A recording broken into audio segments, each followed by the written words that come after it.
Hey, what's happening, Disney Readers? Me, the Guy01, and welcome to this week's Versus episode on the Walkthrough channel. This week, it's the People's Champion, The Rock, against John Cena. Now, it was neither one of their birthdays this past week, but if you guys saw SmackDown yesterday, you'll know exactly why we are doing this matchup today. But speaking of birthdays, there were a couple birthdays this past week.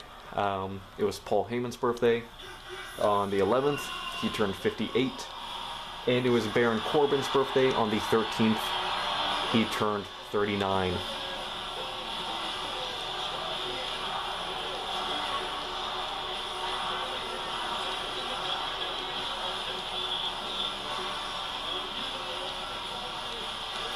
So in other news, and something that I kind of want to talk about now before I forget, earlier this week, WWE and UFC finalized their merger, forming a company, or I don't know the whole ins and outs of it.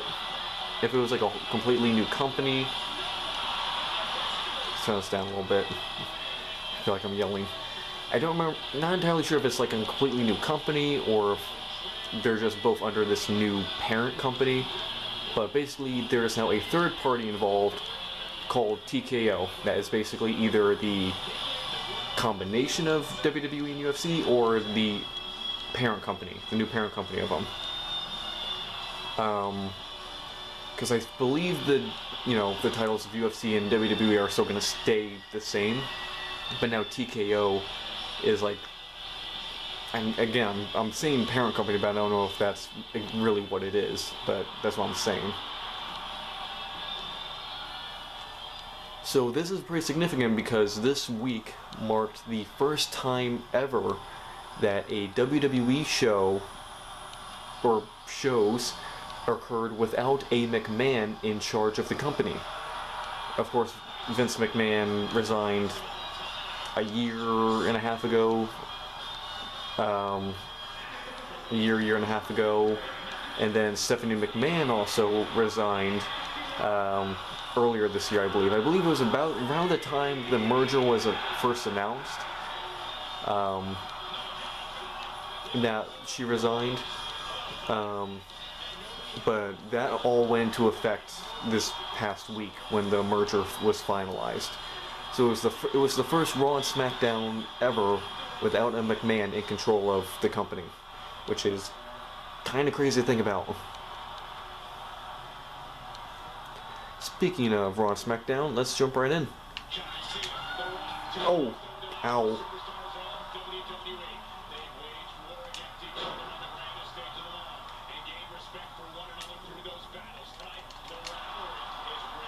Here we go.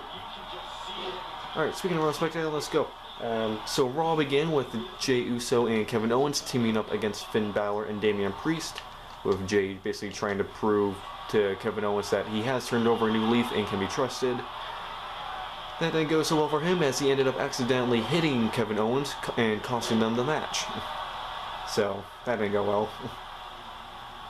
The Miz beat Akira Tozawa in what I believe is the Miz's first win of the year. I think. Correct me on that. I think it was last week that Akira Tozawa beat the Miz, and that was Tozawa's first win of the year. I think that might be what might be getting mixed up.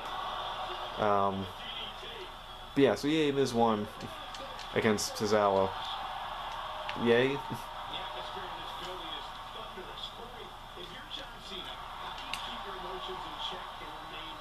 Ow.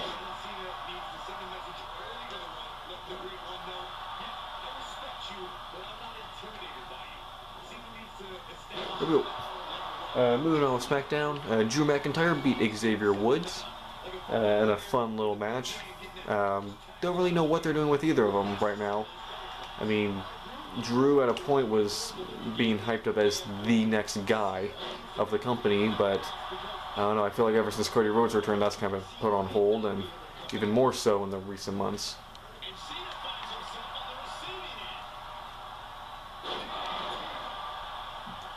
Shayna Baszler beat Chelsea Green.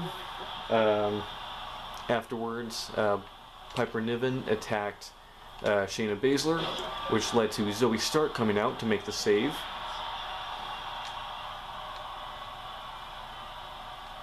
So it looks like we got our new challengers for the tag team titles. I honestly think Shayna Baszler and Zoe Stark would make a good pairing. I think that'd actually be a fun pairing to see. I do think I'd prefer seeing them feud, just based on the match they had last week. I feel like they'd have some good matches together, bring out the best in each other. But you know, seeing them as a pairing might be the better plan for now, as you know, Zoe Stark is still, you know, learning the ropes and all that.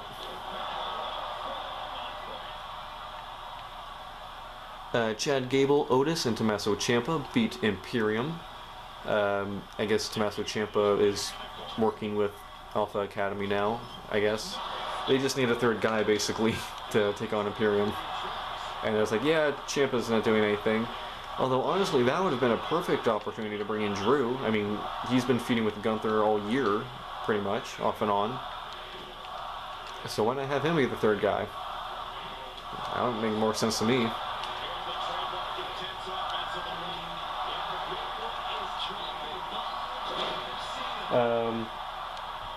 And in the main event of the night, Rhea Ripley faced Raquel Rodriguez in a title match, putting her title up on the line. No one's going to remember the match. Everyone's going to remember the finish, because the finish saw the return of Nia Jax, who attacked Raquel Rodriguez, which allowed Rhea Ripley to get the win afterwards and retain her title.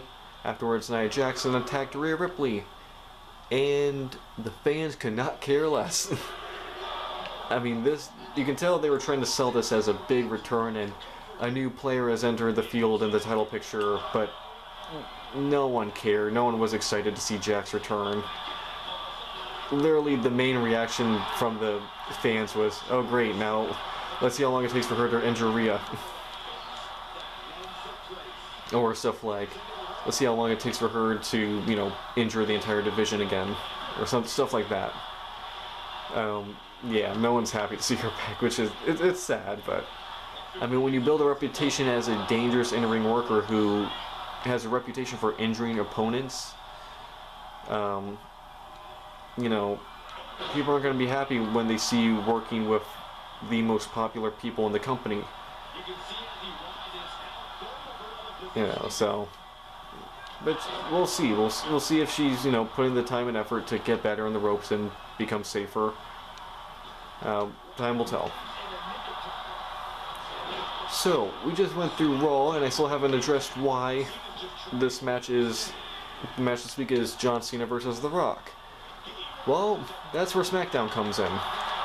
The big selling point for SmackDown this week was the announcement that John Cena was going to be the guest on the Grayson Waller effect.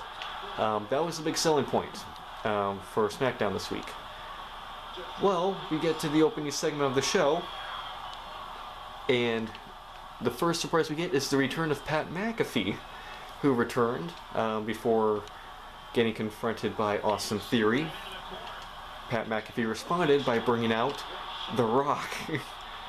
The Rock came out, smack talked Austin Theory before taking him out with a people's elbow.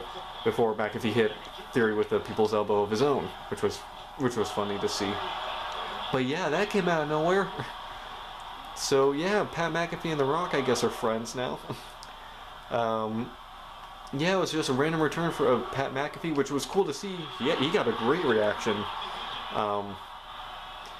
You know, and you know, of course, you had Theory, you know, talk trash to McAfee, who he's feuded with last year at last year's WrestleMania. But The Rock coming out, I mean, that came out of nowhere.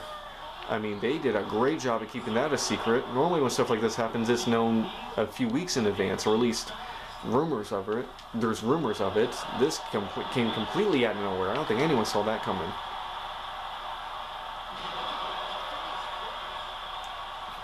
And of course, this now raises the question of, what's The Rock going to do now? Was this just a one-off? It doesn't seem like it. It'd just be a really weird one-off. Just a random episode of SmackDown. Not even like a go-home show or anything. So maybe this is their way of bringing The Rock back into the fold. Maybe he's gonna feud with Theory or be McAfee's assistant, partner in feuding against Theory. I don't know. We'll see where this goes. But once The Rock comes back, of course, now it's like, great, now he can finally face Roman, because that's something that people have been wanting to see for the last 4 years. Have The Rock come back and basically, challenge Roman Reigns for the position of the guy, or the face of the company. And he's back. They might actually have a chance to do it. And this was the opening segment of the night, that was a heck of a way to open. Speaking of the People's Elbow. Moving on with SmackDown. Finn Balor beat AJ Styles after some interference by Jimmy Uso.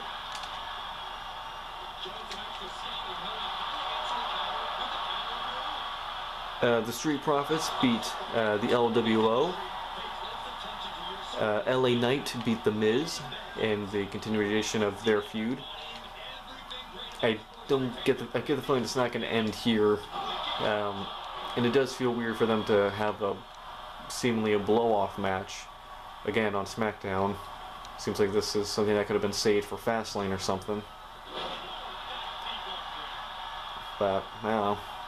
I'm sure it's not going to be the last time they come face-to-face in the ring. Asuka beat Bayley after a distraction by Shotzi.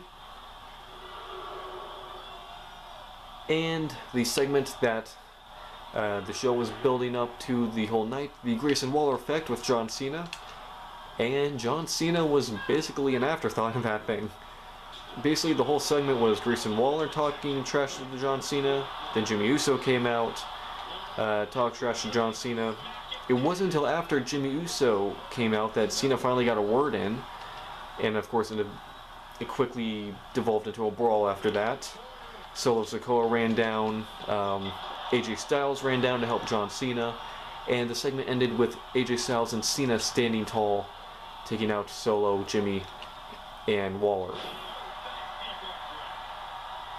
Honestly, if they really wanted to do something big with this ending segment, they should have had The Rock come out. I mean, could you imagine that? The Rock and John Cena coming out to fight off the Bloodline?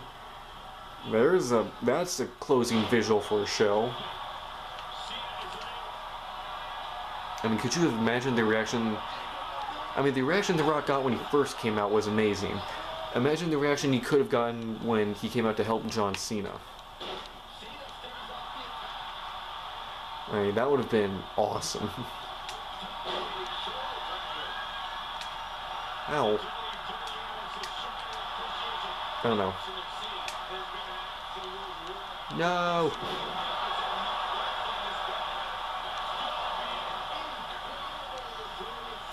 And that's it for SmackDown. Oh no, The Rock's lost both his elbow pads. Now what? The elbow pads were the source of his power. Oh no. Ow!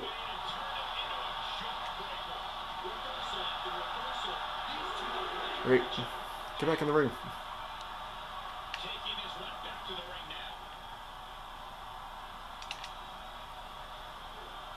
Uh-oh. Oh no. Oh no, you don't. Oop. Oh no. No!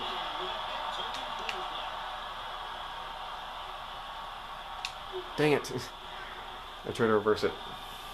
Great. Now he's gonna smack me in the face with this thing. Nope.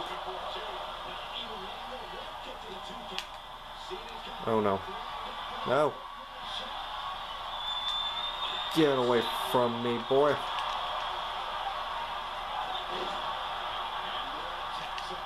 Nope. Get back here. Come here. I just want to hit a rock bottom on him. Alright. Sure, I'm trying to get him to lose his resiliency. This should help. Unless he doesn't use it. I gave you a chance to use it. Oh no. He tapped out quick.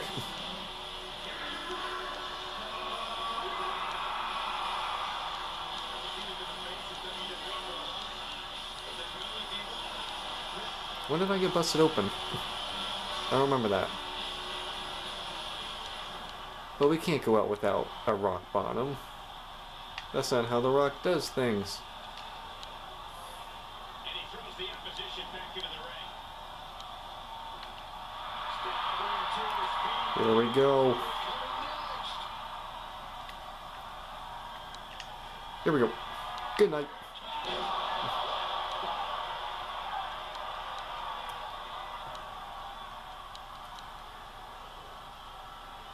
Cue the music. Nope.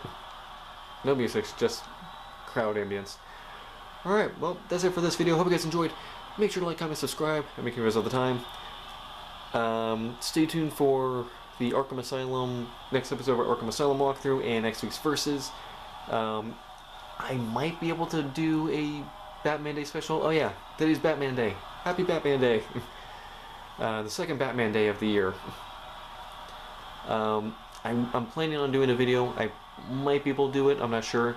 If I am able to pull it off, I'm gonna do the best I can. And you know what? If I pull it off, I expect milk and cookies as a reward. I expect the praise I am owed if I manage to pull this off. Alright. Well, hope you guys enjoyed. Let me know in the comments below what you guys thought of this week's Raw and SmackDown. Your thoughts on the whole WWE UFC merger, how you think that's going to affect WWE as a product, and what do you think of The Rock returning?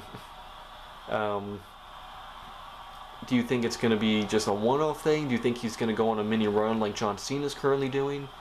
Let me know in the comments below. And as always, Guy01 and The Rock, signing out. Bye guys.